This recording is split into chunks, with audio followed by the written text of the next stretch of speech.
everyone, back to another YouTube video. Today we got some spice that I actually used in the KC Cup that just went by not too long ago. It's incorporating an old deck with a newish kind of one. A lot of fun to play. I went actually on a, I think it was 11 game win streak with it just recently, as you'll see in the replays. In Legend rank, so this deck can pop off. It can counter Tachyons as well, which is awesome. I did play a 30 card version in the KC Cup, but I've reduced it now to about 27 cards. Purely because you don't want to either be only Gearfried or only zombies. If you can get a combination of both cards in your opening hand, you can really pop off. There's a lot of cool combos with this deck as well, so go check them out.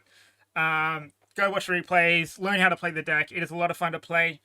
So, I guess we'll start off with our big... we'll start with the skill, you know. So the skill, Salamander and Phoenix, as you know, has the requirement of us having to run 10 Fire Warrior monsters in order for us to normal and special summon out the Phoenix Gearfrieds. One of them being the Monster Negate and yoinking off an opponent's monster.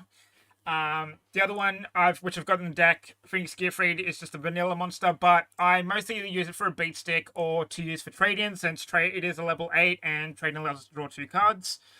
So yeah, I'm also playing Battling Box of Veil as a part of the skill. Good for hand trap defensiveness, same with Cardroid as well.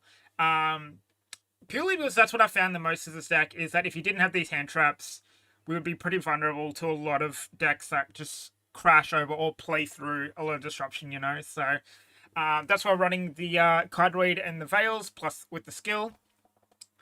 We're running the zombie engine, so we've got Glow Up Bloom. We've got the Boulderoch, or Boulderoch, however you pronounce it. We're running also Unizombie. Purely because pretty much the Gearfried version, like, the decks and stuff, you don't really use your normal summon as much unless you're normal summoning out this dude, or, you know, go into place with Roland. So I thought, you know what, we could also run a zombie build that can end on this big Doom King. So a lot of time we're using our normal summon for Unizombie, and of course Unizombie is our 1 card into Banshee, then gets us the field spell, and then we can ditch like a Glot Bloom or a Roland to dump the Doom King Boulderoch, or sometimes even you won't even want to dump the card in the graveyard. You can go Glot Bloom, add the Doom King to hand, and then use it for trade-in to get a draw 2, and then you might be able to draw into your zombie world. So there's a lot of cool plays like that, which you'll see. So yeah, these are trade-in targets: our Doom King, our Phoenix Gearfried. We've got our Roland, which of course can help set up our next turn or help us to play defensive, depending on how the context of the duel. It can search for your Veil, it can search for your Phoenix Gearfrieds. So yeah, it all sets up for the next turn or on the opponent's turn, so you can be more defensive, I guess. Because sometimes you can send Roland, search double Veil, and that can get you through any, you know, things that could negate the first Veil, so you have to play a second one. Also, Roland works with the Phoenix Gearfried being a quick effect from hand to then make this card a quick effect monster negate as well. So our supporting cards we're running is Super Polymerization. Of course, when we've got Zombie World on the field, making all our opponents plus our cards zombies. It makes us a target for Dragon Necro. So if you're facing those Tachyons and they've got a 2 monster board and you got Zombie World on the field, Super Poly away, go into Dragon Necro, and Bob's your uncle. We also have... Also, I should mention as well, some of the zombie cards do zombie lock you, like Glot Bloom.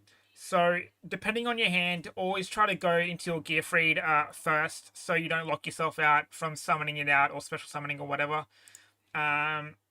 Purely because Glot Bloom has the zombie lock condition on it, so if you use its effect, you're locked to zombies. So, just be mindful of that. Our extra deck, we've got our Dragon Necro, of course, with the Super Poly, using our opponent's monsters, or sometimes even our own monsters. Really depends on the context of the duel. We've got Dingirsu, because we're running a couple of level 8s that like to get themselves out on the field pretty much nearly every turn, plus our Phoenix Gearfried. So running Dingusu. We've got Abyss Dweller, but we never really go into it too much. Pretty much our main dude that we go into a lot of is Link Karibo, since we can use him off the Glob Bloom, the Kiteroid, or the Roland for plays. So a lot of level 1s in the deck. Also, I should mention a cool thing is you could go summon out Glob Bloom, activate, bring out Link Karibo, attach Roland to Bloom, I should say, and then Link Karibo will get your Roland into the graveyard for your search at the end phase, plus it will get into your Glob Bloom plays, whether you're going for the Boulder Rock to hand, or you special summoning onto the field if you have Zombie World on the field, so there's a lot of cool plays there. We're running the Nightmare package of Nightmare Unicorn, Cerberus, and Phoenix, but pretty much the same thing. It's just for discards and that kind of stuff to get things in the graveyard to get the ball rolling. We're also running Vampire Sucker as well, because we can link off the Link Karibo and the Doom King into Vampire Sucker, which will give us a free card draw on the next turn when Doom King comes out during the standby phase. Also, you should see I'm playing a 1 copy of Drowning Mirror Force purely for the meme, and in some cases, it was literally a great top deck to have. I feel like a lot of people don't expect it, or it's like one of those things, right, where I've had it happen to me so many times where I've set a whole bunch of cards and I've always missed the Drowning Mirror Force, and then I get hit by it when I have everything in attack position. So literally playing it for that meme, and it actually came in clutch a couple of times actually. So yeah, that's why we're running 1 Drowning Mirror Force. You don't have to run it. You can just cut it out.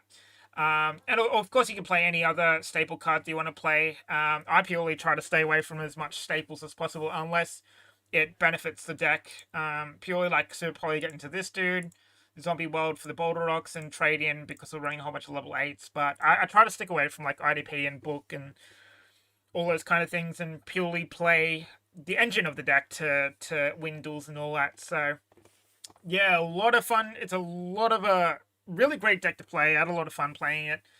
And yeah, if you guys want to check it out, check out the replays, have a look at those. They're all pretty cool. As I said, we're on like an 11-game win streak up to Legend Rank 3, so this deck can certainly clap some cheeks, I'll tell you that much. But yeah, thank you guys so much for being here. I appreciate it. If you guys want to subscribe or anything, please do so. It'd be greatly appreciated. Also, check out my Twitch as well, where I stream pretty much 4 days a week. Monday, Wednesday, Friday, and Saturday mornings. Monday, Wednesday, Friday at 6 p.m. Australian Standard Time. So you guys want to check out some of the videos or some of the decks that I make into videos, well, that's where I play a lot of the decks and stuff. So yeah, again, appreciate your support. And thanks again for watching. Enjoy the replays. Take care, everyone. See you in the next video.